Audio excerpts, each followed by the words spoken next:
The fans roared their approval, the players clearly enjoyed it, and the football world had another magical Manchester City moment to behold. But one man was clearly not happy. When Ederson raced out of his goal, chested the ball, won a tackle, and then proceeded to swap passes with both Ilkay Gundogan and Fernandinho in midfield, it lit up a rather predictable 3-0 win over Wolves. The 25-year-old Brazilian is already a City legend, and it is moments like that which have helped to cement him as a favourite with the crowd, whose chant declares he is brilliant. Pep Guardiola watched his midfield cameo with a stony face, his arms folded, like a headmaster who had just caught one of his pupils doing something very naughty. In the immediate aftermath of the game, Guardiola let his feelings on Ederson's foray known. When asked about it by the BBC's Conor McNamara, he replied no.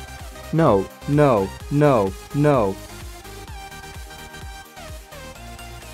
No. By the time he had reached the press conference, he had compassed himself and remembered his own mantra of defending players in front of the media, even if they get a rocket in private.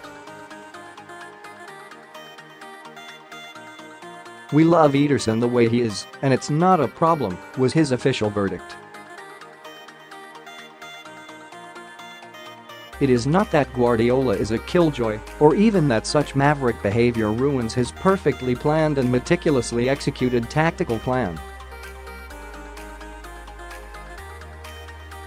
It is simply that it was so unnecessary and slightly disrespectful to Wolves. In a week when City were ludicrously accused of poor professional etiquette for scoring 9 goals against Burton Albion, this was more of a Mickey take than simply doing their jobs and scoring as many goals as possible. You suspect that it was not the only time Guardiola has reacted badly to one of his players indulging themselves this week.